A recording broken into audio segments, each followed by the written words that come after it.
قاضی فخر حسن صاحب کو دعوت دے رہا ہوں کہ وہ آپ کے سامنے خطاب فرمائیں.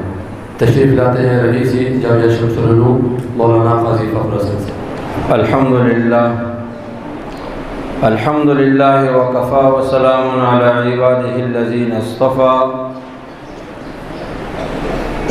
اما بعد فاعوذ باللہ من الشیطان الرجیم. بسم اللہ الرحمن الرحیم.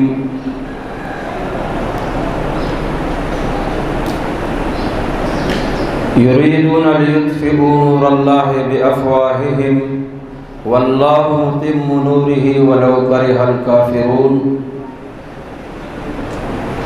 وقال النبی صلی اللہ علیہ وسلم اخیارکم وابرارکم وافاضلکم من تعلم القرآن وعلمہ. صدق اللہ وصدق رسولہ النبی الکریم ونحن على ذلك لمن الشاہدین والشاکرین والحمد للہ رب العالمین. قابل صدر احترام حضرت مولانا محمد بلال صاحب دامت برکاتہم العالیہ،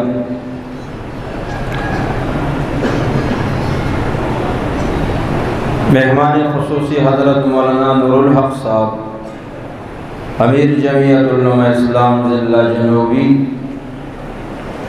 مقامی علماء کرام اور میرے قابل قدر معزز بزرگوں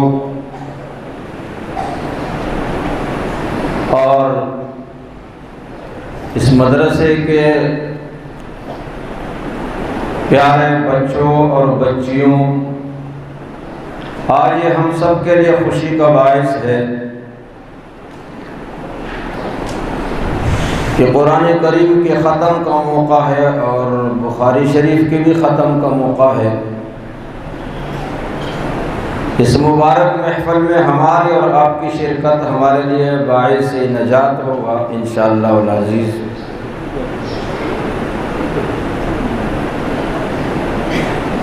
یہ مجالس کبھی کبھی انسان کو نصیب ہوتے ہیں، ہر وقت یہ نہیں ہوتے، اس لیے اہتمام کے ساتھ بیٹھنا چاہیے، دعا میں شریک ہونا چاہیے. میں آپ کو مختصراً، کیونکہ وقت بھی کم ہے، دو باتیں عرض کرنا چاہتا ہوں. رسول اللہ صلی اللہ علیہ وسلم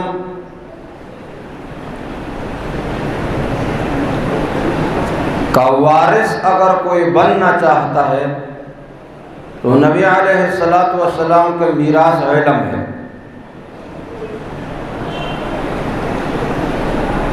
یہ علماء جو آپ کے سامنے بیٹھے ہیں یہ سب نبی علیہ السلام کے وارث ہیں، اور جو آپ ان کے سامنے جو آپ حضرات بیٹھے ہوئے، آپ اس منصب سے محروم ہے، اس میراث سے محروم ہے. حدیث میں آتا ہے حضرت ابو ہریرہ رضی اللہ تعالیٰ عنہ ایک مرتبہ مدینے کے بازار میں تشریف لے گئے اور لوگوں سے کہا کہ آپ خرید و فروخت میں مصروف ہو. بدبختو، مسجد کے اندر نبی علیہ السلام کی میراث تقسیم ہو رہی ہے. اب لوگوں نے دل میں سوچا کہ وہاں جا کے پیسے تقسیم ہوں گے، میراث تو ہمارے اور آپ کے ذہن میں وہ ہے جو مال و دولت رہ جاتا ہے، بلڈنگ، بنگلہ، بینک بیلنس، ہم اس کو میراث کہتے ہیں، اور اس کے لیے لوگ ایک دوسرے کو قتل بھی کرتے ہیں وارث.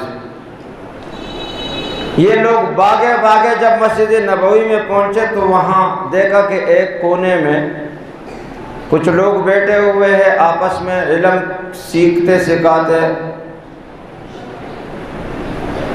اور دوسرے کونے میں ذکر کا حلقہ لگا ہوا ہے. تو انہوں نے حضرت ابو ہریرہ سے کہا کہ آپ نے تو کہا میراث تقسیم ہو رہا ہے اور یہاں تو کوئی میراث نہیں ہے. تو حضرت ابو ہریرہ رضی اللہ تعالی عنہ نے فرمایا کہ یہی میراث ہے رسول اللہ صلی اللہ علیہ وسلم کی۔ ان الانبیاء لم یورثوا دینارا ولا درہما بل ورثوا العلم، انبیاء نے میراث میں دینار اور درہم نہیں چھوڑے ہیں، ان کا میراث علم ہے۔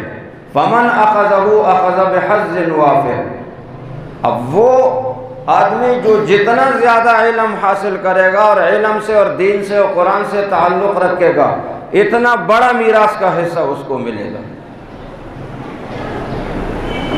مال انبیاء کا میراث نہیں ہے، علم انبیاء کا میراث ہے۔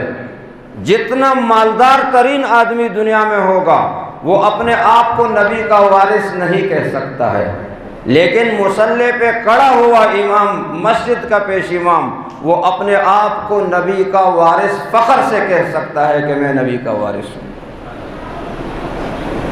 اتنا بڑا اعزاز ہے۔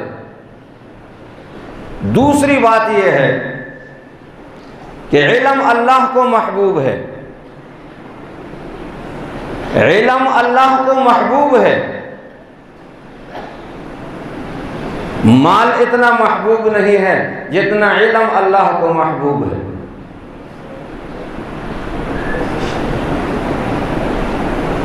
اور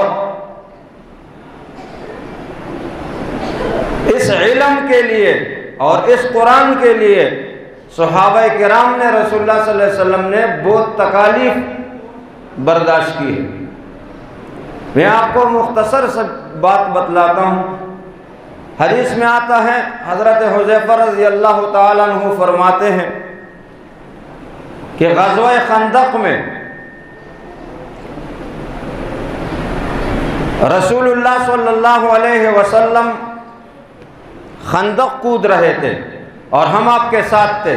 دن بھر ہم نے خندق کودی، رات کو رسول اللہ صلی اللہ علیہ وسلم نے فرمایا کہ آپ میں سے کوئی ہے جو جنت کمائے،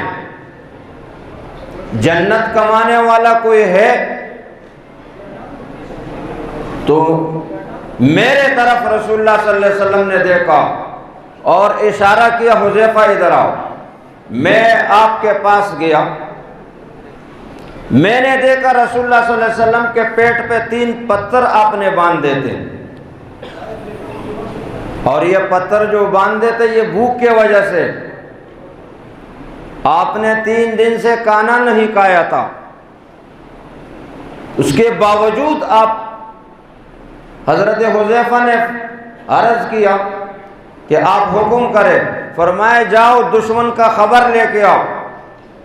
اب رسول اللہ صلی اللہ علیہ وسلم کو پتہ ہے کہ حذیفہ بھوکا ہے، ان کو پتہ ہے کہ دن بھر انہوں نے خندق کودا ہے، تکا ہوا ہے، آپ کو پتہ ہے کہ سردی کا زمانہ ہے، اس کے پاس کپڑے بھی پورے نہیں ہیں، اس کے باوجود حذیفہ روانہ ہوتے ہیں اور دشمن کے خبر لینے کے لیے جاتا ہے۔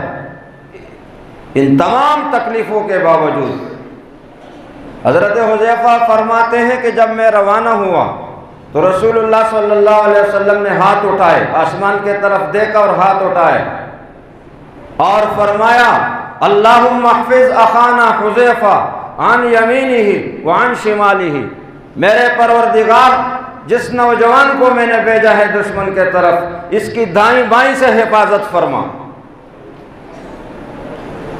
حضرت حذیفہ فرماتے ہیں میں گیا، میں نے یہ دعا سنی جو نبی علیہ السلام نے میرے بارے میں فرمائی، اور میں جب واپس آیا تو رسول اللہ صلی اللہ علیہ وسلم نے فرمایا حذیفہ مجھے پتہ ہے کہ آپ کو سردی لگی ہے، قریب ہو جاؤ، آ جاؤ، اور رسول اللہ صلی اللہ علیہ وسلم نے مجھے اپنے چادر میں ڈانپ لیا۔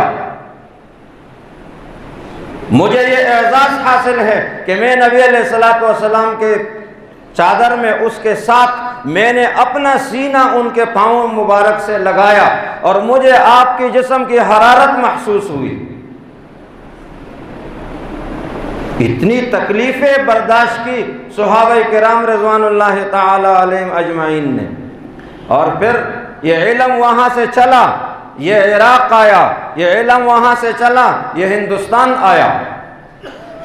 شیخ الہند رحمہ اللہ مالٹے میں قید ہے، اور جب مالٹے سے واپس آتے ہیں اور ان کا انتقال ہوتا ہے، یہ یہ آج جو آپ اس مسجد میں بیٹھے ہیں، آج جو آپ اس ملک میں اسلام کا نام لیتے ہیں، یہ علماء کے مرہون منت ہے۔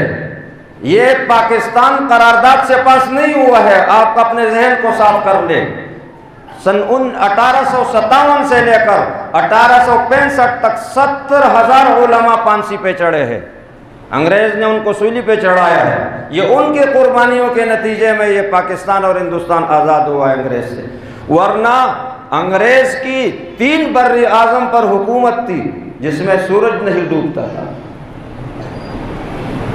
ان کو نکالنا آسان نہیں تھا۔ شیخ الہند رحمہ اللہ کو مالٹے میں جب انہوں نے قید کیا اور آپ رات کو آپ کو لے جاتے تھے اور اس سے کہتے تھے کہ ایک کام کرو، آپ صرف یہ لکھ کے دو کہ میں انگریز کی مخالفت نہیں کروں گا، آپ کو چھوڑ دیں گے۔